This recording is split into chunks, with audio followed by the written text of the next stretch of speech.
as an assistant professor in physics, IDSD Government College, Chikmagalur. Today, I am going to demonstrate one of the experiments prescribed by the Web University or final BSc Physics students, paper 7. The name of the experiment is to determine the energy gap of a thermistor using a meter bridge. Before going to demonstrate, we have to know some basics regarding the experiment. First of all, what is a thermistor? Thermistor is a thermally sensitive resistor. There are two types of thermistors. One is positive temperature coefficient thermistor. The other one is negative temperature coefficient thermistors. We know that resistance of a thermistor depends on temperature. Accordingly, if the resistance of a thermistor increases with increasing temperature or decreases with decreasing temperature, then the thermistors are called positive temperature coefficient thermistors. Usually, these type of thermistors are made of metals.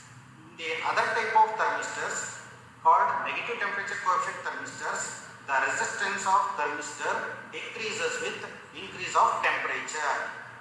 These type of thermistors are generally made up of semiconducting materials like mixtures of oxides of iron, cobalt, nickel, manganese, etc. In the next step, we will discuss about the principles of the meter bridge. Meter bridge is the practical application of Wheatstone's network used to measure and compare unknown resistances. What is Wheatstone's network? Wheatstone's network consists of 4 resistances P, Q, S and R connected in the cyclic order to form a network. Between the junctions A and C, a battery and a plug key are connected. Between the junctions B and D, a galvanometer of resistance G is connected. The balancing condition of the Wheatstone's network is that whenever a current flowing through the galvanometer is equal to 0, then the ratio of the resistances P by Q is equal to R by S. That is, when Ig is equal to 0, P by Q is equal to R by S. The same principle is used in the meter bridge to measure the resistance of a thermistor and also energy gap of a thermistor. Here, in place of P of a Wheatstone's network, a thermistor whose resistance is to be measured is connected. In place of Q, a standard resistance box S is connected. The resistance of L centimeter wire forms a resistance R of the Wheatstone's network. The resistance of 100 minus L centimeter wire forms S of the Wheatstone's network. Between the junctions A and C, a battery and a plug key are connected. Between the junctions P and D, a galvanometer is connected. This is the working principle of the meter bridge. Let us move on to the real practical circuit and the procedure to determine the resistance of a thermistor. First of all, we should know about the operators required for the experiment. So, we required battery or eliminator, a plug key and a thermistor, next galvanometer and a jockey for contact, a standard resistance box and a meter bridge. Finally, connecting wires to connect the circuit. So, how to connect the circuit? First of all, start with the positive terminal of the battery.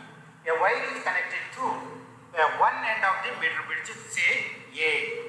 In the left gap of the meter bridge, thermistor whose resistance is to be determined is connected and it is placed or immersed in the hot water bath, and also we use thermometer used to measure the temperature of the bath.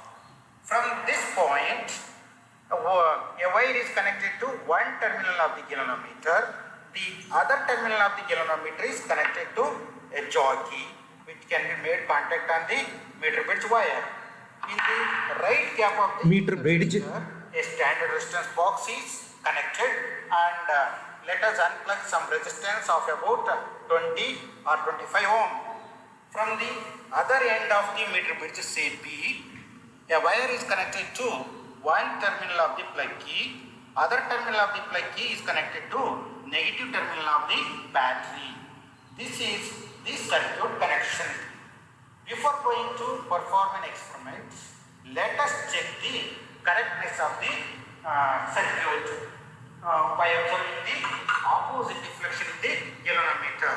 Let us switch on the battery and plug key, close the plug key, place the jockey on the left side of the meter bridge by observing the deflection in the galvanometer. If it is towards right, so you are observing the deflection in the galvanometer, it is towards right, and again place the sliding contact on the right side of the meter bridge. You will observe the deflection in the galvanometer is towards left side. This is called opposite deflection. Then only we say that the circuit is correct. Next, we have to take the readings and record the values in the given diagram column. Next, we have to make the balancing point at the midpoint of the meter bridge. So we are unplugged a resistance of about 25 ohm in the standard resistance box and move a sliding contact by touching against the meter bridge wire, and so see the zero deflection in the galvanometer. So if the adjust the balancing point such that it should be around midpoint of the meter bridge, because the resistance of the thermistor varies with the temperature. If the resistance varies, we can take the readings, and also readings can go out of the scale. Next, pour the hot water in the beaker and record the temperature using the thermometer. It is around 80 degrees centigrade. Then measure the balancing length where the galvanometer shows zero deflection. It is around 30, okay. So it is around 28 centimeter. So take down this reading and enter in the tabular column. So around 80 degrees centigrade, the temperature is, balancing length is around 32 centimeter, and this procedure is repeated for every 5 degree fall of temperature in the thermometer, and record in the tabular column. So the balancing length is varies around 2 centimeter. Suppose around 75 centimeter, the balancing length will be increased to 34 centimeter, 36 centimeter, like that.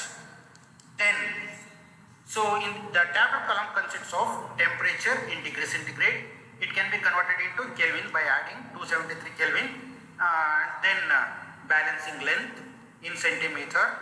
Using the balancing length values, you can calculate the resistance of the thermistor at different temperatures and convert that temperature in Kelvin into 1 by T into 10 power minus 3 Kelvin, and the values of R is converted into log R.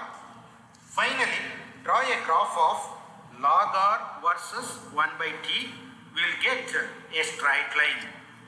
Using this straight line, calculate the slope of the straight line. The slope of the straight line is given as M is equal to AB by BC, and AB into scale on y axis and BC into scale on x axis.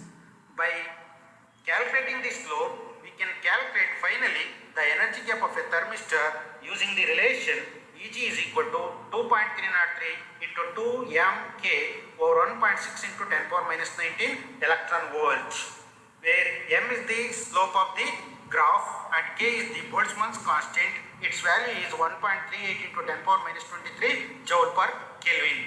On substituting and calculation, we will get the energy gap of a thermistor around 0.6 electron volt. This is the result of the experiment. So using this standard procedure, we can determine the energy gap of a thermistor very